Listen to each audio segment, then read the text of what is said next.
അല്ല, ഞങ്ങൾ സാധാരണ ചോദ്യങ്ങളെ അഭിമുഖീകരിക്കാത്തവരാണ്. ഇങ്ങോട്ട് ചോദ്യം ചോദിച്ച കേട്ടിട്ടില്ല ഇതുവരെ. അതുകൊണ്ടാണ്. ചീത്തവിളി കേട്ടിട്ടുണ്ട്, പക്ഷെ ചോദ്യങ്ങൾ കേട്ടിട്ടില്ല. ചോദ്യം ചോദിക്കാൻ നമ്മുടെ നാട്ടുകാർക്ക് അറിയില്ല എന്നുള്ളതാണ് ഏറ്റവും വലിയ പ്രശ്നം. ഒരുപാട് ചീത്ത വിളിക്കാൻ അറിയാം. അങ്ങനെ ചീത്തവിളി ഒരുപാട് കേൾക്കുന്ന ആളാണ് ഇപ്പം നിശാന്ത്. എന്നോട് ഇങ്ങനെ എല്ലാവരും ആളുകൾ വിളിച്ചിട്ട് സാധാരണ തന്നെ കോടതി കയറ്റും, തൻ്റെ എഡിറ്ററേയും കയറ്റും, തൻ്റെ വീട്ടിലുള്ളവരെയും കയറ്റും എന്നൊക്കെ പറഞ്ഞ് ഫോൺ കട്ട് ചെയ്യുന്ന ആളുകളാണ് ഉണ്ടായിരുന്നത്. എനിക്കവിടെ കാലം മാറിയപ്പോൾ കുറച്ചുകൂടെ ശക്തമായിട്ട് നിശാന്ത് കുറച്ചുകൂടെ ചീത്തവിളി കേൾക്കുന്ന ആളായി. ഞാൻ അത്രയ്ക്ക് ചീത്തവിളി കേട്ടിട്ടില്ല. ഞാൻ പിന്നെ ചീത്ത ആരും വിളിക്കാറുമില്ല. അപ്പൊ അതുകൊണ്ടായിരിക്കാം ചിലപ്പോൾ. നിശാന്ത് ഒട്ടും ചീത്ത വിളിക്കാറില്ല. നിശാന്ത് വളരെ രസകരമായി പ്രോഗ്രാം അവതരിപ്പിക്കുന്ന നിശാന്ത് വെറും ഒരു സറ്റയറിസ്റ്റ് മാത്രമല്ല കേട്ടോ. നിശാന്ത് നല്ല ഒരു ഡ്രാമ ആർട്ടിസ്റ്റ് ആണ്. യുവജനോത്സവങ്ങളിൽ, സ്കൂൾ യുവജനോത്സവങ്ങളിൽ ഡ്രാമ എഴുതി സമ്മാനം മേടിക്കുന്ന ആളാണ്. മികച്ച നല്ല റൈറ്റർക്കുള്ള സമ്മാനങ്ങൾ കിട്ടുന്ന ആളാണ്. നിശാന്ത് തന്നെ ഒരു നല്ല ആക്ടറാണ്. അത് നിശാന്തിന്റെ ഈ ഗമ്മൊക്കെ കണ്ടിട്ടുള്ളവർ എത്ര പേരുണ്ട്? എത്ര പേരെ ഒന്ന് കൈ ഉയർത്താം. കുഴപ്പമില്ല. അപ്പൊ നിങ്ങളിത് കേട്ടേ പറ്റൂ. വളരെ കുറച്ചു പേരല്ലേ കണ്ടിട്ടുള്ളൂ. അപ്പൊ പിന്നെ എന്റെ പരിപാടി കണ്ടിട്ടുണ്ടോ എന്ന് പോലും എനിക്ക് സംശയമുണ്ട്. പൊളിറ്റിക്സ് എന്ന് പറയുന്ന പരിപാടി കണ്ടിട്ടുള്ളവരാരെങ്കിലും ഉണ്ടോ? യൂട്യൂബിലൊക്കെ കണ്ടാണോ? ചിത്രം ഓക്കെ. അപ്പോ വളരെ കുറച്ചുപേര് കണ്ടിട്ടുണ്ട്, കുറച്ചുപേര് കണ്ടിട്ടില്ല. കുഴപ്പമില്ല. നിശാന്തേ, തുടങ്ങാം. എങ്ങനെ തുടങ്ങാം? നമുക്ക് എങ്ങനെ പറയാം?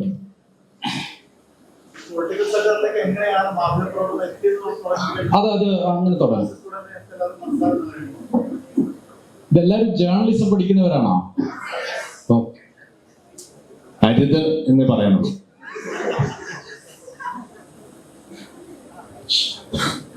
എനിക്ക് തോന്നുന്നു എല്ലാവരും ഡിഗ്രിയും PG ഒക്കെ പഠിക്കുന്നവരായിരിക്കും. ഞാനിതിനകത്ത് എത്തിയ കഥയാദ്യം പറയാം. ഇതൊന്നും എൻ്റെ യാദൃശ്ചികമായിട്ടുള്ള ഒരു എത്തിപ്പെടലായിരുന്നു. നമുക്ക് ഞാൻ ഇദ്ദേഹത്തെ സാറെന്ന് വിളിക്കുന്നതിന് പ്രധാനപ്പെട്ട കാരണമുണ്ട്. എൻ്റെ പ്രൊഫഷണൽ ജീവിതം ആരംഭിക്കുന്നത് ഇന്ത്യ വിഷനിലൂടെയാണ്. ഇന്ത്യ വിഷനിൽ ട്രെയിനി ആയിട്ടാണ് ഞാൻ ആദ്യമായിട്ട് ജോലിയിൽ പ്രവേശിക്കുന്നത് 2012. അന്ന് എന്നെ ഇന്റർവ്യൂ ചെയ്തെടുത്ത ഒരു ക്രൂരനായ ആളാണ് ഈ ഇരിക്കുന്നത്. അപ്പോൾ അവിടുന്ന് മുതലാണ് നമ്മുടെ ഒരു കരിയർ സ്റ്റാർട്ട് ചെയ്യുന്നത്. പിന്നെ നമ്മൾ ബ്യൂറോകളിലൊക്കെ പോയി കുറച്ചു കാലം ബ്യൂറോകളിൽ പണിയെടുത്തു. പക്ഷെ എനിക്ക് രാഷ്ട്രീയം എന്നുള്ളത് നല്ല ഇഷ്ടമുള്ളൊരു സബ്ജക്റ്റായിരുന്നു. പണ്ടേ രാഷ്ട്രീയം കേൾക്കുക, രാഷ്ട്രീയം കാണുക, ഇതറിയുക, ഇതൊക്കെ ഒരു കൗതുകമുള്ള ഒരു സംഗതിയായിട്ടാണ് എനിക്ക് എപ്പോഴും തോന്നിയിട്ടുള്ളത്. അപ്പോൾ ഞാനൊരു ആദ്യം മുതലേ ഇങ്ങനെയുള്ള ഈ ചെറിയ ചെറിയ പരിപാടികൾ, ചെറിയ സറ്റയറായിട്ടുള്ള എഴുത്തുകൾ, അല്ലാതെയുള്ള സീരിയസ് ആയിട്ടുള്ള എഴുത്തുകളെല്ലാം വായിക്കുമായിരുന്നു. ഇതിനകത്ത് ഈ പൊളിറ്റിക്സ് പരിപാടിയിൽ പുളിക്കൻ സാർ ചെയ്യുന്ന സമയത്ത് നമ്മൾ ആദ്യമൊന്നും മുമ്പ് അറിയില്ല. അപ്പോൾ നമ്മൾ ഈ നിരന്തരം ഞാൻ ആ പരിപാടിയുടെ കണ്ടന്റിനപ്പുറത്ത് എന്നെപ്പോഴും ചിരിപ്പിച്ചിരുന്ന എലമെന്റ് എന്ന് പറയുന്നത് അതിനകത്ത് കൊടുക്കുന്ന ചെറിയ ടെക്സ്റ്റുകൾ ഉണ്ടായിരുന്നു. ആ പരിപാടി കണ്ടിട്ടുള്ളവർക്ക് അറിയാം. ചെറിയ വാക്കുകൾ കൊണ്ടുള്ള ഒറ്റ വാക്കിലൊക്കെ നമ്മൾ എങ്ങനെ എപ്പിസോഡിന്റെ മുഴുവൻ കണ്ടന്റും അങ്ങ് പ്രൊഡ്യൂസ് ചെയ്യും. അത് വായിച്ചാൽ നമുക്ക് അതിന്റെ സമഗ്രമായ അർത്ഥം പിടികിട്ടും. അപ്പോൾ അങ്ങനെയൊക്കെ കണ്ട് പിന്നീട് റിപ്പോർട്ടിങ്ങിലേക്ക് പോയി. അതിനുശേഷം നിങ്ങൾ ഇത് കേൾക്കുമ്പോൾ വലിയ സംഭവമായിട്ടൊന്നും എനിക്ക് ഇപ്പോഴും തോന്നിയിട്ടില്ല, തോന്നുന്നില്ല. അപ്പോൾ ഒന്നാമതെ നമ്മുടെ ഈ ഒരു പുതിയ കാലത്ത് ഇത്തരത്തിലുള്ള പരിപാടികൾ ആളുകൾ കാണുന്നു എന്നുള്ളത് തന്നെ വലിയ കാര്യമായിട്ടാണ് എനിക്ക് തോന്നുന്നത്. അപ്പോൾ ഞാൻ പറഞ്ഞു വരുന്നത്, ഈ പരിപാടിയുടെ തലക്കെട്ടിനോട് എനിക്ക് ചെറിയ വിയോജിപ്പുണ്ട്. ഈ താത്വിക അവലോകനം എന്നുള്ള വാക്ക് ഒരു രാഷ്ട്രീയ സിനിമയിൽ നിന്ന് ഉണ്ടായിട്ടുള്ളൊരു വാക്ക് ആണെന്ന് ഞാൻ വിശ്വസിക്കുന്നില്ല. എനിക്ക് ഒന്നാമത്തെ ഈ സന്ദേശം എന്ന് പറയുന്ന സിനിമയിൽ നിന്നാണ് ഈ താത്വിക അവലോകനം എന്നുള്ള വാക്ക് നമുക്കെല്ലാം സുപരിചിതമായത്. അപ്പൊ ഈ സന്ദേശം എന്ന് പറയുന്ന സിനിമ അതിൻ്റെ അവസാനം മുന്നോട്ട് വെക്കുന്ന സന്ദേശം രാഷ്ട്രീയം അത്ര നല്ല പരിപാടിയല്ല എന്നുള്ളതാണ്. പക്ഷേ എൻ്റെ വ്യക്തിപരമായ അനുഭവത്തിൻ്റെ പശ്ചാത്തലത്തിലും ഞാൻ വളരെ ചെറിയ നോട്ടത്തിൻ്റെ പശ്ചാത്തലത്തിലും ഈ രാഷ്ട്രീയം മഹത്തായ ഒരു പണിയാണ്. അത് എല്ലാവർക്കും പറ്റിയ ജോലിയാണ് എന്ന് ഞാൻ ഇപ്പോഴും വിശ്വസിക്കുന്നില്ല, ഇനി വിശ്വസിക്കാൻ പോകുന്നില്ല. നമ്മൾ ഈ തെങ്ങിനെ കൊണ്ടൊക്കെ പറയുന്ന പോലെ, ഈ കൽപ്പവൃക്ഷമാണ് തെങ്ങ് എന്നൊക്കെ പറയുന്നത് പോലെ, ഈ തെങ്ങിന്റെ എല്ലാ സംഗതികളും മനുഷ്യന് ഉപയോഗപ്പെട്ടതാണെന്ന് പറയുന്ന പോലെ ഒരു രാഷ്ട്രീയക്കാരനെ സംബന്ധിച്ച് അയാളുടെ എല്ലാ സംഗതികളും ഓരോന്നും ഓരോരുത്തർക്ക് ഉപയോഗപ്പെട്ടതാണ്. അയാള് നാട്ടുകാർക്ക് ഉപകാരം ചെയ്യും, പിന്നെ അയാൾ ഭരണതലത്തിലുള്ളവർക്ക് ഉപകാരം ചെയ്യും, എല്ലാവർക്കും ഉപകാരം ചെയ്യും, കുടുംബത്തിന് ചില ആളുകൾ ചെയ്യും. അതുപോലെ തന്നെ നമ്മളെപ്പോലെയുള്ള സറ്റയർ പരിപാടി ചെയ്യുന്നവർക്ക് കണ്ടന്റുകൾ തരും. അപ്പോൾ ഇങ്ങനെ പല പല വൈവിധ്യങ്ങളാൽ സമ്പന്നമായവരാണ് ഈ രാഷ്ട്രീയക്കാർ. അപ്പോൾ രാഷ്ട്രീയം എന്നത് ഒരു നല്ല, അതായത് ഒരുപക്ഷെ നമുക്കൊന്നും സാധ്യമാകാത്ത തരത്തിലുള്ള ഒരു തൊഴിലാണെന്ന് വിശ്വസിക്കുന്ന ഒരാളാണ്. കാരണം നമുക്കിപ്പോഴും അറിയില്ല, നമ്മളൊരു പഞ്ചായത്ത് മെമ്പർക്ക് ഏകദേശം എനിക്ക് തോന്നുന്നു അവരുടെ ഓണറേറിയം ഒരു 7,500 രൂപ അത്രയൊക്കെ തരും. 7,500 രൂപക്ക് ഒരു മാസം ഒരാൾ എങ്ങനെ ജീവിക്കുന്നു എന്നുള്ളത് വലിയ കൗതുകരമായിട്ട് കാര്യമായിരിക്കും. നമുക്കാർക്കും പലർക്കും അറിയില്ല. നമ്മൾ ഈ പഞ്ചായത്ത് മെമ്പർക്കൊക്കെ ഒരുപാട് ശമ്പളമൊക്കെ കിട്ടുന്നുണ്ടാവും, ചെറിയ പൈസയുള്ളൂ. പിന്നെ ഇവർക്കൊക്കെ ഒന്നും ഉറക്കം ഉണ്ടാവില്ല, ഊണും ഉണ്ടാവില്ല. പിന്നെ ഒരു ദിവസം എത്ര കോളുകൾ, നമുക്കൊക്കെ ഒരു 5 ഫോൺ കോൾ വരുമ്പോൾ തന്നെ നമ്മളൊക്കെ വല്ലാതെ അസ്വസ്ഥരാകും. പക്ഷെ ഇവരൊക്കെ എത്ര ഫോൺ കോൾ വന്നാലും ഇവരോടെല്ലാം ഇടപെട്ട്, ഇപ്പൊ കേരളത്തിലെ പല MP മാരെയും അല്ലെങ്കിൽ MLA മാരെയും നിങ്ങൾ ആര് വിളിച്ചാലും, ഞാൻ വിളിച്ചാലും നിങ്ങൾ വിളിച്ചാലും എല്ലാവരും അവർ എടുക്കും. ഒരു 90% ആളുകൾ അവർ ഫോൺ എടുക്കും. അവർക്ക് ഒരു ദിവസം ഞാൻ മനസ്സിലാക്കുന്ന 200 കോളങ്ങ് ചുരുങ്ങിയത് വരും. 200 ഞാൻ ചുരുങ്ങി പറയണം. ഇവരുടെ ജീവിതം എങ്ങനെയാണ് ഇവർ ക്രമീകരിക്കുന്നുള്ളത് നമുക്ക് അത്ഭുതകരമായ കാര്യമാണ്. അതുകൊണ്ട് രാഷ്ട്രീയം എന്നുള്ളത് ഒരിക്കലും ഒരു മോശം പ്രവണതയല്ല. നമ്മുടെ സമൂഹം ഒരുപക്ഷെ നമ്മുടെ ഈ നാടിങ്ങനെ നിലനിൽക്കുന്നതിന്റെ പ്രധാനപ്പെട്ട കാരണങ്ങളിൽ ഒന്ന് നമ്മുടെ രാഷ്ട്രീയ ജ്ഞാനം തന്നെയായിരിക്കും ഞാൻ കരുതാണ്. അത് ഏത് രാഷ്ട്രീയമായാലും അതിനകത്ത് കൃത്യമായ രാഷ്ട്രീയ ബോധം, നമ്മൾ എങ്ങനെ കാണണം, എങ്ങനെ നോക്കണം, അതിനകത്തുള്ള കൃത്യമായ രാഷ്ട്രീയ ബോധം നമ്മുടെ സമൂഹത്തിനുണ്ടെന്ന് വിശ്വസിക്കുന്ന ഒരാളാണ് ഞാൻ. അപ്പോൾ ഞാൻ ഈ പരിപാടിയിലേക്ക് വരുന്നത് ഇങ്ങനെയാണ്. അപ്പം എൻ്റെ ഒരു രാഷ്ട്രീയ ബോധം, എൻ്റെ ഒരു രാഷ്ട്രീയ കാഴ്ചപ്പാട് എന്ന് പറയുന്നതാണ്, ഞാനൊരു രാഷ്ട്രീയം എന്ന് പറയുന്നതും രാഷ്ട്രീയ പ്രവർത്തകൻ എന്ന് പറയുന്ന ആളെയും വലുതായി, അല്ലെങ്കിൽ നമ്മളെക്കാളൊക്കെ എത്രയോ ഉപരി വലിയ ആളായിട്ട് കാണുന്ന ഒരാളാണ് ഞാൻ. ഇനി എൻ്റെ ആമുഖം ഇത്രയാണ്. ഇനി സാറിൻ്റെ ആമുഖം പറഞ്ഞ് അതിനുശേഷം നിങ്ങളുടെ ചോദ്യങ്ങളൊക്കെ കേട്ട് നമുക്ക് അങ്ങനെ ചോദിച്ചു പോവാം. ഓക്കെ സാറേ.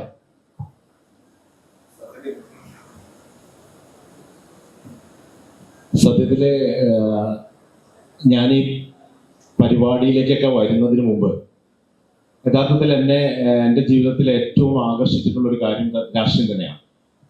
അതിനൊരു കാരണം, അല്ലെങ്കിൽ ഇതിനെ രാഷ്ട്രീയത്തിലെ തമാശകളിലാണ് അതിൻ്റെ സത്ത ഇരിക്കുന്നത് എന്ന് കണ്ടെത്താനുള്ള കാരണം, നിങ്ങളുടെ ഈ കാലത്തിനപ്പുറത്ത് പത്രം മാത്രം വായിച്ച് ജീവിച്ചിരുന്ന ഒരു കാലഘട്ടത്തിൽ നിന്നാണ് ഞാൻ വരുന്നത്.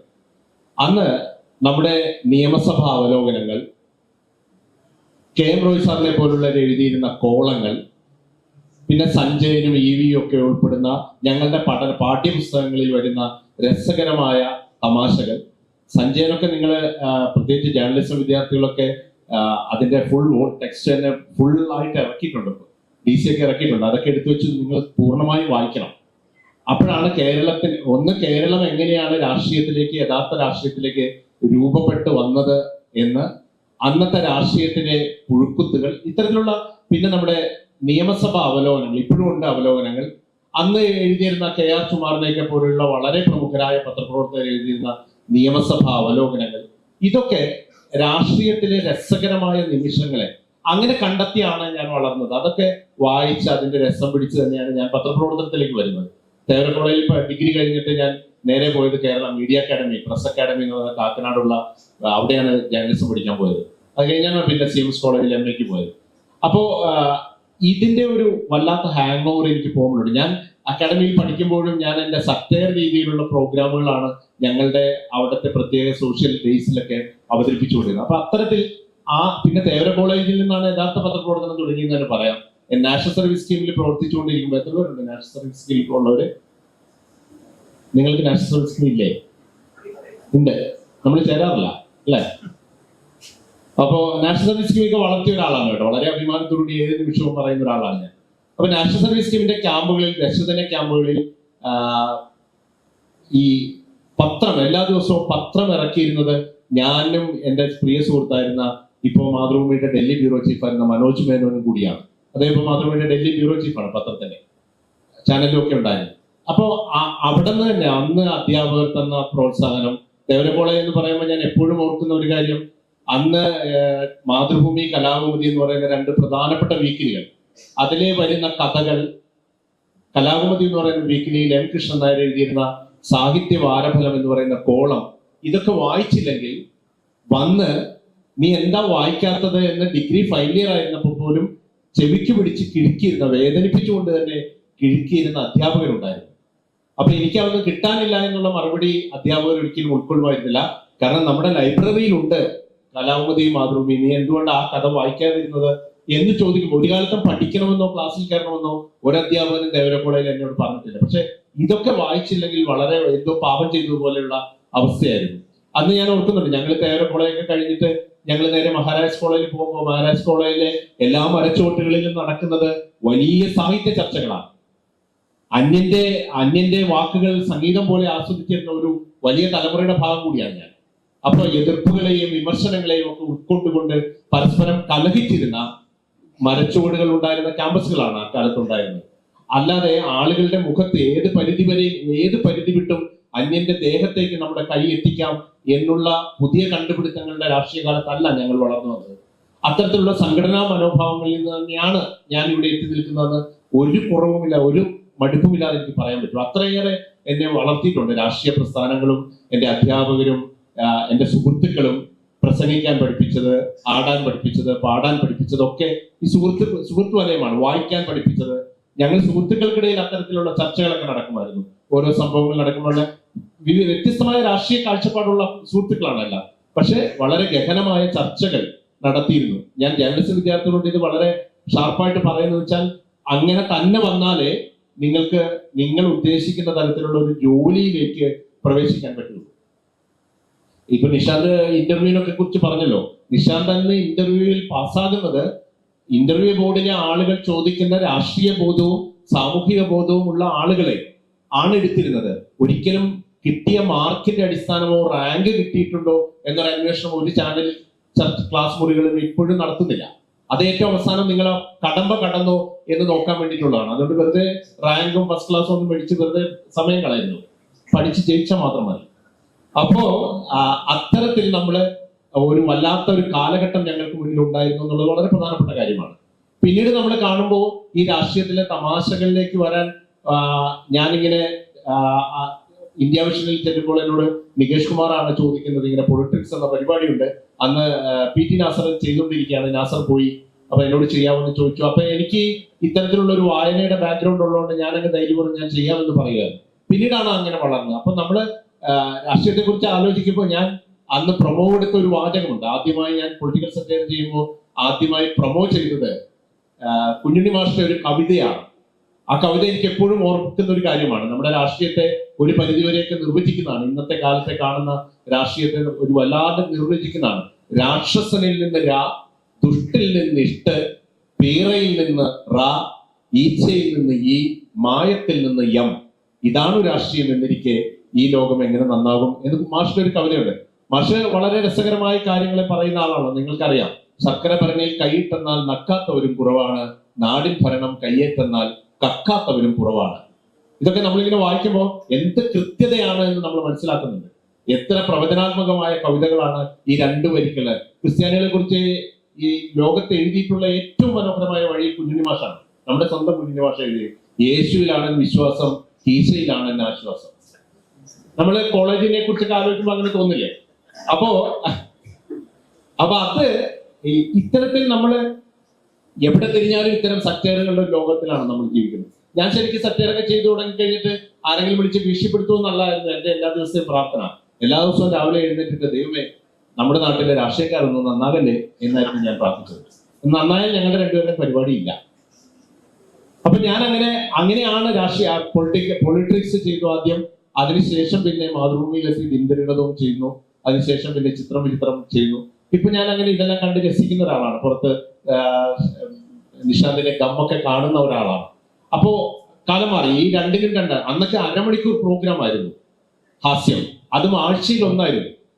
അതിനുശേഷം നമ്മുടെ രാഷ്ട്രീയ നേതാക്കൾ ഒരുപാട് വളർന്നപ്പോൾ അത് എല്ലാ ദിവസവും നടത്താവുന്ന അവസ്ഥയിലെത്തി. അത് വേണമെങ്കിൽ രാവിലെയും ഉച്ചയ്ക്കും വൈകിട്ട് നടത്താവുന്ന അവസ്ഥയിലാണ് നമ്മളിപ്പോൾ നിൽക്കുന്നത്. നിങ്ങളൊന്ന് നോക്കി ഇപ്പോഴത്തെ കാലാവസ്ഥ, നിങ്ങൾ ഇതൊക്കെ എങ്ങനെയാണ് വാച്ച് ചെയ്യുന്നത് എനിക്കറിയില്ല. നിങ്ങൾ ഇപ്പോഴത്തെ ഈ ഇലക്ഷൻ കാലാവസ്ഥയിലും പത്രങ്ങളിലേക്കും നമ്മുടെ രാഷ്ട്രീയ നേതാക്കളുടെ പ്രസ്താവനകളിലേക്കും ഒന്ന് കണ്ണോടിച്ചാൽ നമുക്ക് എല്ലാ മണിക്കൂറിലും ഓരോ സത്യ പ്രോഗ്രാം ഗമ്മ അവതരിപ്പിക്കാം നിഷാന്തിന്.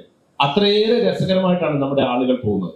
നമ്മുടെ ജാതീയമായ രാഷ്ട്രീയക്കാരുടെ പ്രീണന നയങ്ങളും ഇന്നലെ പറഞ്ഞതും ഇന്ന് പറഞ്ഞതും തമ്മിലുള്ള വ്യത്യാസങ്ങളും എല്ലാം നമ്മൾ നോക്കി വരുമ്പോൾ നമുക്ക് രസകരമാണ്. നമ്മളെ ഏറ്റവും കൂടുതൽ ഞങ്ങളെ സന്തോഷിപ്പിക്കുന്ന രണ്ടുപേരാണ്, ഒന്ന് സുകുമാരൻ നായരും ഒന്ന് വെള്ളാപ്പള്ളി നടേശനും. നിങ്ങളൊന്ന് ആലോചിച്ച് നോക്ക്, വെള്ളാപ്പള്ളി നടേശനും സുകുമാരൻ നായരും ഏതെങ്കിലും സ്ഥാനാർത്ഥികളെ തോൽപ്പിക്കണം എന്ന് പറഞ്ഞിട്ടുണ്ടെങ്കിൽ അവരെങ്ങനെയായാലും ജയിച്ചിരിക്കും. നേരെ തിരിച്ചും ജയിപ്പിക്കണമെന്ന് പറഞ്ഞാൽ അവർ തോറ്റിരിക്കും. അത്രയേറെ പക്വതയുള്ള രാഷ്ട്രീയ ബോധമുള്ള ആളുകളാണ് മലയാളികൾ. അപ്പൊ ഇതൊക്കെ നമ്മളെ എങ്ങനെയാണ് കണ്ടു ചിരിക്കാതിരിക്കുക? ഓരോ നിമിഷവും നമ്മളെ പൊട്ടിച്ചിരിപ്പിക്കുന്ന വാർത്തകളും തമാശകളുമാണ് രാഷ്ട്രീയ നേതാക്കളൊക്കെ പറയുന്നത്. വെള്ളാപ്പള്ളി നടേശൻ രാവിലെ പറയുന്നത് ഉച്ചയ്ക്ക് മാറ്റി പറയും. പണ്ട് കരുണാകരനെ കുറിച്ച് അങ്ങനെ ഒരു തമാശയുണ്ട്. കരുണാകരൻ കാസർഗോഡ് നിന്ന് തുടങ്ങിയാൽ, കാസർഗോഡ് ഒരു കാര്യം പറഞ്ഞാൽ കൊച്ചിയിൽ വരുമ്പോൾ അത് മാറ്റും, പിന്നെ തിരുവനന്തപുരത്തെത്തുമ്പോൾ വേറെ പറയും. എന്നുവെച്ചാൽ അന്ന് ചാനലുകളില്ല, അന്ന് പത്രങ്ങളേ ഉള്ളൂ. അപ്പൊ ഇത്തരത്തിൽ ഓരോ അവസ്ഥക്കനുസരിച്ച്, രാഷ്ട്രീയമായ അവസ്ഥകൾക്കനുസരിച്ച് മാറ്റി പറയുന്ന രാഷ്ട്രീയ നേതാക്കളുടെ ഒരു ലോകത്താണ് നമ്മൾ ജീവിക്കുന്നത്. അപ്പൊ നമുക്ക് എന്തായാലും ഇതിൽ തമാശ, നിങ്ങൾ ഈ രാഷ്ട്രീയത്തെ അതിന്റെ ഗൗരവത്തിൽ നിങ്ങൾ നമ്മുടെ ഇന്റഗ്രിറ്റി അനുസരിച്ച് ഉൾക്കൊള്ളുമ്പോൾ തന്നെ അതിലെ തമാശകളായിരിക്കണം. നിങ്ങളുടെ ശത്രു, നിങ്ങളുടെ രാഷ്ട്രീയ വിശ്വാസത്തിന്റെ എതിരാളിയായ ഒരാൾ നിങ്ങളുടെ രാഷ്ട്രീയ പാർട്ടിയെ കളിയാക്കൽ അതിന് രസകരമായി എടുക്കണം. നമുക്കൊപ്പം ചിരിക്കാൻ പറ്റണം. ഞങ്ങളെ കളിയാക്കുമ്പോൾ നമ്മളൊപ്പം ചിരിക്കുക എന്നുള്ളതാണ്. അല്ല നമ്മളിങ്ങനെ ഗൗരവം പിടിച്ചോ എന്റെ നേതാവിനെയാണ് എന്റെ നേതാവിനെ എന്നൊന്നും പറഞ്ഞൊരു നേതാവൊന്നുമില്ല. എന്റെ നേതാവല്ലായിരുന്നു ഇന്നലെ വരെ പത്മജ, കോൺഗ്രസ്സുകാരുടെ. ഇന്നിപ്പോ അപ്പുറത്തുകാരുടെ നേതാവാ. അത്രേ ഉള്ളൂ. അതിലൊന്നും ഒരു കാര്യമില്ല. നമ്മൾ അത് ഉൾക്കൊള്ളാൻ പഠിക്കുക എന്നുള്ളത്. വിമർശനങ്ങളെയും അത്തരം ആക്ഷേപഹാസ്യങ്ങളെ, ശരിക്കും ഒരു ആക്ഷേപഹാസ്യം എന്ന് ഞങ്ങൾ പറയാറില്ല. ഞങ്ങൾ പറയുന്നത് ഇതൊരു വിമർശന ഹാസ്യമാണ്. ഇതിനോട് ആക്ഷേപങ്ങളില്ല, ആരെയും ആക്ഷേപിക്കാൻ വേണ്ടിയിട്ട് ഇല്ല. ഞാൻ പറയുന്നത് രാഷ്ട്രീയ നേതാക്കൾ എത്രമാത്രം അവെയറാണ്, അത്രമാത്രം നല്ല ആളുകളാണ് എന്നുള്ളത് ഞാനൊരു പേഴ്സണൽ ഇപ്പോ അതുമായിട്ട് പ്രസക്തി കൂടെയുണ്ട്. ആനി രാജ നമുക്കറിയാം ഇല്ലേ? ഇപ്പോഴത്തെ വയനാട്ടിലെ ഏത് പാർട്ടിയുടെയാണ്? CPI. എന്താ തമ്മിലുള്ള വ്യത്യാസം? ഒന്ന് മാർക്സിസ്റ്റ് ആണ്, ഒന്ന് കമ്മ്യൂണിസ്റ്റ് ആണ്. ഒന്ന് റഷ്യ എന്ന് വിളിക്കുന്നു, ഒന്ന് ചൈന എന്ന് വിളിക്കുന്നു. അങ്ങനെയാണോ? ഏത് വർഷം ഇതുണ്ടായ? 64? എന്നാ ഞാനൊരു ചോദിക്കാം, എന്നാണ് EMS സർക്കാർ അധികാരം ഏറ്റത് കേരളത്തിൽ? 1957 തന്നെയാണോ? ഇതാണ് വേറൊരു വിദ്യാഭ്യാസത്തിന്റെ ഒരു വല്ലാത്ത പ്രശ്നം. നിങ്ങൾ ശരിയാണ് പറയുന്നത്, ഞാൻ തിരിച്ചു ചോദിച്ചാൽ പിന്നെ പ്രശ്നമാണ്. 1957 ഏത് ദിവസം?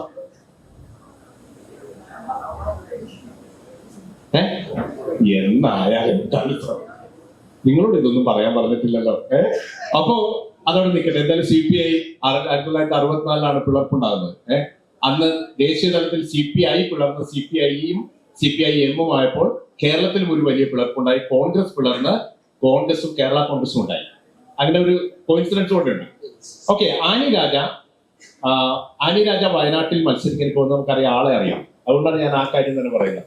ഞാനൊരിക്കൽ ഇന്ദരികൃതം ചെയ്തുകൊണ്ടിരിക്കുന്ന സമയത്ത് നമ്മൾ എങ്ങനെയാണ് കാര്യങ്ങളെ കാണേണ്ടതെന്നുള്ള കൂടിയാണ് ഞാൻ പറയുന്നത് കേട്ടോ. സത്യേറിനെ കാണുമ്പോൾ തന്നെ, നമ്മുടെ രാഷ്ട്രീയ പാർട്ടികളെ വിമർശിക്കുമ്പോൾ തന്നെ മറ്റുള്ളവരോട് മനോഹരമായി നമുക്ക് പെരുമാറാൻ പറ്റുമെന്ന് ഞാൻ പറയുന്നത്.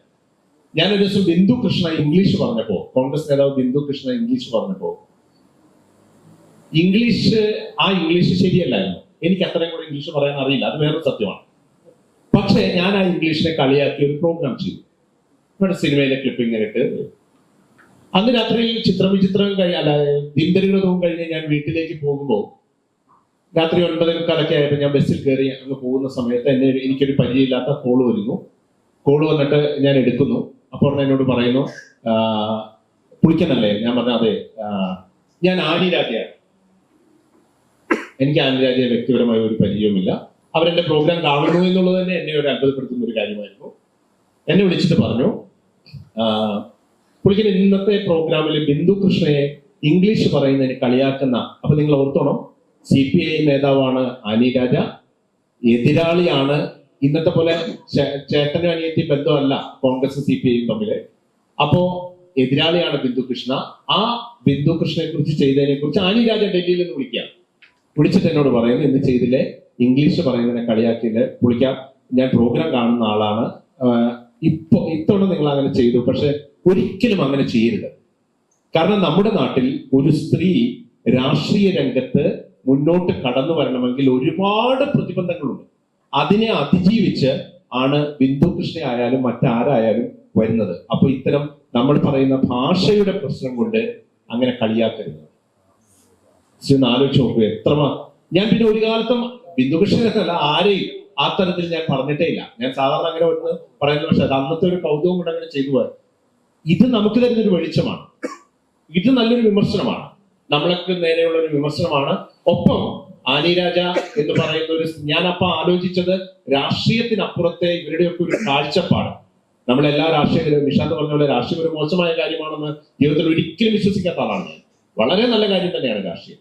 അപ്പൊ ആ തരത്തിൽ ഇത്തരത്തിൽ ആലോചിക്കുന്ന ആളുകൾ ജീവിച്ചിരിക്കുന്ന ഒരു രാജ്യത്താണ് ഒരു എതിരഭിപ്രായം പറയുന്നവന് നേരെ നമ്മൾ കൈയൊങ്ങുന്നത് എന്നുള്ളത് നമ്മൾ മനസ്സിലാക്കണം. നമ്മുടെ നേതാക്കൾക്കിടയിലൊക്കെ വലിയ സൗഹൃദങ്ങൾ പൂക്കുമ്പോഴാണ് നമ്മളിവിടെ നല്ല സൗഹൃദങ്ങളെ രാഷ്ട്രീയത്തിന്റെ പേരിൽ തല്ലിക്കെടുത്തുന്നത്. അപ്പൊ ഈ ഒരു വ്യത്യാസം ഉണ്ട് എന്ന് പറയാം. അപ്പൊ ഞാൻ പറഞ്ഞ ഇതിനെ പല രീതിയിൽ നമുക്ക് രാഷ്ട്രീയത്തെ കാണാൻ പറ്റും.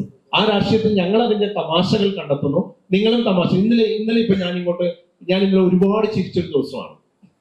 ഇന്നലെ ഒരു ട്രോള്, ഇതൊക്കെ നിഷാന്ത് ചെയ്യുന്ന വളരെ ചെറിയ പ്രോഗ്രാമാണ്, അധികം സമയമില്ലാത്ത. ഞങ്ങൾ അരമണിക്കൂർ കൊണ്ട് ഒപ്പിച്ചെടുക്കുന്ന 12 മണിക്കൂറോളം നമ്മൾ ഇരുന്നിട്ടാണ്. നിഷാന്ത് ഈ പറയുന്ന 5-8 മിനിറ്റൊക്കെ ഒപ്പിച്ചെടുക്കുന്നത് 10-11 മണിക്കൂർ അതിന്റെ പുറകെ ഇരുന്നിട്ടാണ്. ചെറുതായിട്ടല്ല ഇതുണ്ടാക്കുന്നത്. അപ്പൊ ഇന്നലെ വന്നൊരു ട്രോള് കണ്ട് ഞാൻ ഒരുപാട് ചിരിച്ചു. ഞാൻ ഒരുപാട് പേർക്ക് അയച്ചു കൊടുത്തു. ഞാൻ അങ്ങനെ അയക്കുന്ന ആളല്ല, ഞാൻ സോഷ്യൽ മീഡിയയിൽ ഒട്ടും ആക്റ്റീവ് അല്ല. പക്ഷെ ഇത് കണ്ട് ഞാൻ ഒരുപാട് പേർക്ക് ആ ട്രോൾ ഇതായിരുന്നു. ഇത്രയും പറഞ്ഞിട്ടുള്ളൂ അതിൻ്റെ അകത്ത്, ഹൈബി ഈഡനെ റിസോർട്ടിലേക്ക് മാറ്റി. ഇതിൽ കൂടുതൽ എന്താണ് ഇന്നലെ രാഷ്ട്രീയത്തിൽ, ഇന്നലെ കേരളത്തിൽ പൊട്ടിവിടാനുള്ള ഇത്രയും വലിയ തമാശയാണ്? അറിയാലോ നിങ്ങൾക്ക്, റിസോർട്ട് രാഷ്ട്രീയമൊക്കെ അറിഞ്ഞാലേ അത് മനസ്സിലാക്കാൻ പറ്റുള്ളൂ. ആളുകളെ രക്ഷിച്ചെടുത്താൻ വേണ്ടി MLA-മാരെ റിസോർട്ടിൽ കൊണ്ടേ താമസിപ്പിക്കുന്ന കാലത്ത് കരുണാകരന്റെ മകളും AK ആന്റണിയുടെ മകനും പോയി. അതുകൊണ്ട് ഉമ്മൻചാണ്ടിയുടെ മകനെ കോൺഗ്രസ് റിസോർട്ടിലേക്ക് മാറ്റിയതാണ് പോകാതിരിക്കാൻ. എത്ര ആലോചനകളാണ് നമ്മൾ ഈ അരമണിക്കൂറൊക്കെ ഒരുപാട് കഷ്ടപ്പെട്ട് ചെയ്യുന്നിടത്താണ് ചാണ്ടിയമ്മൻ എത്ര വളരെ ഒറ്റ വാചകത്തിൽ അതിനെ തകർത്ത് കളഞ്ഞു, മുഴുവനുള്ള തമാശകളെ തകർത്ത് കളഞ്ഞു. അപ്പൊ ഇത് രാഷ്ട്രീയ പ്രവർത്തനം എന്ന് പറയുന്നതിനെ നമ്മൾ വളരെ വിമർശനാത്മകമായി കാണുകയും അതിലെ രസങ്ങൾ നമ്മൾ ജീവിതത്തിൽ ഉൾക്കൊള്ളുകയും ചെയ്യുമ്പോഴാണ് നമുക്ക് കേരളത്തിൽ നല്ല രാഷ്ട്രീയ പ്രവർത്തകർ ഉണ്ടാകുന്നത്. അത് നിങ്ങളും ഉൾക്കൊള്ളണം. ഏത് രാഷ്ട്രീയ വിശ്വാസിയാണെങ്കിലും നമുക്ക് പരസ്പരം കളിയാക്കാനും പരസ്പരം വിമർശിക്കാനും ചോദ്യങ്ങൾ ചോദിക്കാനും ഒക്കെയുള്ള അവസരങ്ങളാണ് കലാലയ ജീവിതം എന്നാണ് ഞാൻ വിശ്വസിക്കുന്നത്. ആ ധൈര്യത്തിൽ നിന്നാണ് ഞാൻ ഇപ്പോഴും പ്രോഗ്രാം ചെയ്തുകൊണ്ടിരിക്കുന്നത്. എന്ത് പറയുമ്പോഴും നമ്മൾ ആ ധൈര്യമാണ് കലാലയ ജീവിതത്തിൽ പകർന്നു തന്ന ഒരു വല്ലാത്ത ധൈര്യം. അപ്പൊ അതാണ് ഞാൻ ഈ രാഷ്ട്രീയ പരിപാടികൾ ചെയ്യുമ്പോൾ ഞാൻ കണ്ടിട്ടുള്ള ഏറ്റവും മഹനീയമായ കാര്യങ്ങൾ. അത്തരത്തിൽ ഒരുപാട് നല്ല നിമിഷങ്ങൾ നമ്മുടെ ജീവിതത്തിൽ ഉണ്ടാകും. അതൊക്കെയാണ് നമ്മള് രാഷ്ട്രീയ പ്രവർത്തനം എന്ന് ഞാൻ കണ്ടിരിക്കുന്നത്. അല്ലാതെ അങ്ങോട്ടും ഇങ്ങോട്ടുമുള്ള വാഗ്വാദങ്ങൾക്കപ്പുറത്തേക്കുള്ള കൈനീട്ടലും അതിനപ്പുറത്തേക്കുള്ള ആയുധങ്ങൾ വെച്ചിട്ടുള്ള പെരുമാറ്റങ്ങളും ഒന്നും അല്ല രാഷ്ട്രീയ പ്രവർത്തനം എന്ന് എല്ലാവരും മനസ്സിലാക്കണം എന്നാണ് ഇതിനോട് പറയുന്നത്. അതാണ് എൻ്റെ ഒരു താത്വികമായ അവലോകനം.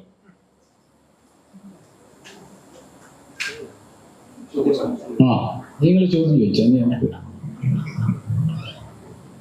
ചോദ്യം ചോദിച്ച സമയം വരെ എത്ര സമയം പണ്ട് സ്ഥലത്ത് നിന്ന് പ്രസംഗിക്കാൻ കണ്ടിട്ട് എത്ര സമയം വരെ പ്രസംഗിക്കാന്ന് ചോദിച്ചപ്പോ ഒരാൾ പുറകിൽ നിന്ന്, ഇങ്ങനെ സംഘാടകരല്ല പറയാം, പുറകിൽ നിന്ന് ഒരാൾ ചാടി എഴുന്നേറ്റിട്ട് പറഞ്ഞു, സാറിന് എത്ര സമയം വരെ വേണമെങ്കിൽ പ്രസംഗിക്കാൻ, അരമണിക്കൂർ കഴിയുമ്പോൾ ഞങ്ങൾ പോകും. അപ്പോ നിങ്ങൾക്ക് ചോദിക്കാം. നമ്മൾ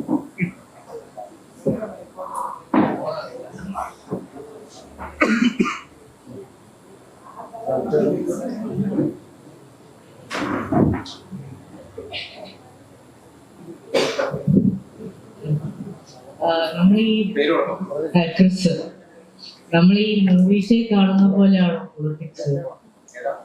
പടത്തിൽ കാണുന്ന പോലെയാണോ ഈ പൊളിറ്റിക്സും ഈ മീഡിയക്കാരും? അത്ര എക്സൈറ്റ്മെന്റ് ഉണ്ടോ? മറ്റേ മമ്മൂട്ടിയുടെ പടത്തിൽ ഈ അതിനകത്ത് കാണിക്കുന്ന പോലെയാണോ എല്ലാം നമ്മുടെ രാഷ്ട്രീയം? ഞാൻ മറുപടി പറഞ്ഞിട്ട് സാറ് പറഞ്ഞോളൂ. ഓക്കെ. ആ ചോദ്യത്തിന്റെ ഒരു പ്രശ്നം എന്താന്ന് വെച്ചാലേ, ആ ചോദ്യത്തിന് വലിയൊരു പ്രശ്നമുണ്ട്. എന്താ അറിയോ, നിങ്ങൾ നമ്മളോട് പരിപാടി ചെയ്യുന്ന ആൾ എന്നുള്ള രീതിയിലാണല്ലോ ചോദിക്കുന്നത്. അവിടെ ഇരിക്കുക. അപ്പോ ഒരു പ്രോഗ്രാം ചെയ്യുന്ന, സറ്റയർ പരിപാടി ചെയ്യുന്ന ആളുകൾ എന്നുള്ള രീതിയിലാണല്ലോ ചോദ്യം ചെയ്യുന്നത്. പുതിയ കാലത്തിന്റെ പ്രത്യേകത എന്ന് വെച്ചാലേ, രാഷ്ട്രീയമായാലും ഏത് സാമൂഹ്യ മേഖലയായാലും ഏത് മേഖലയായാലും നമ്മളെക്കാൾ കൂടുതൽ സാറ് പറഞ്ഞതുപോലെയുള്ള ക്രൗഡുകൾ ഇറക്കുന്ന, അല്ലെങ്കിൽ സാറ് പലതരത്തിലുള്ള പ്രൊഡക്റ്റുകൾ ഇറക്കുന്ന, പലതരത്തിലുള്ള വാർത്തകളും വാർത്താധിഷ്ഠിതമായിട്ടുള്ള പരിപാടികളും ചെയ്യുന്ന ഒരു സമൂഹത്തിലാണ് നമ്മൾ ജീവിക്കുന്നത്. ഉദാഹരണം പറഞ്ഞാല് ധ്രുവരത്തി എന്ന് പറഞ്ഞിട്ട് കക്ഷിയുണ്ട്. നിങ്ങൾ ആരെങ്കിലും കണ്ടിട്ടുണ്ടോ എന്നറിയില്ല അയാളുടെ വീഡിയോ. ആരെയും കണ്ടിട്ടുണ്ടോ? ഇന്ന് അയാളുടെ ഒരു വീഡിയോ ചെയ്ത് അയാള് യൂട്യൂബിൽ ഇട്ട് കഴിഞ്ഞാൽ 5 മില്യൺ 6 മില്യൺ 1 കോടിയൊക്കെയാണ് അയാളുടെ. വെറുതെ എടുത്ത് എല്ലാവരും കാണണം. അത് കാണണമെന്ന് ഞാൻ പറയാൻ കാരണം, ഓരോ സാഹചര്യത്തിൽ അയാൾ എങ്ങനെയാണ് നോക്കുന്നതെന്നുള്ളതും അതിന്റെ അനാലിസിസ് എങ്ങനെയാണെന്നുള്ളതും ഡാറ്റയായിട്ട് നമുക്ക് ജേർണലിസത്തിന് നല്ല മാതൃകയാണ്. ഞാനിപ്പോൾ പലപ്പോഴും നമ്മൾക്ക് അതിനകത്ത് ഒരുപാട് കാര്യങ്ങൾ ഉൾക്കൊള്ളാനും പഠിക്കാനും ഒക്കെ ഉണ്ടെന്ന് വിശ്വസിക്കുന്നതാണ്. അപ്പൊ ഞാൻ നിങ്ങളുടെ ചോദ്യത്തിലേക്ക് വരികയാണ്. സിനിമയെ കാണുന്ന പോലെയാണ് രാഷ്ട്രീയം എന്നുള്ളൊരു ചോദ്യം ചോദിച്ചത്. അതിന്റെ പ്രശ്നം എന്താ വെച്ചാൽ, ആ ചോദ്യത്തിന് വലിയൊരു പ്രശ്നമുണ്ട്. നമ്മള് സിനിമയിൽ കാണുന്നതാണ്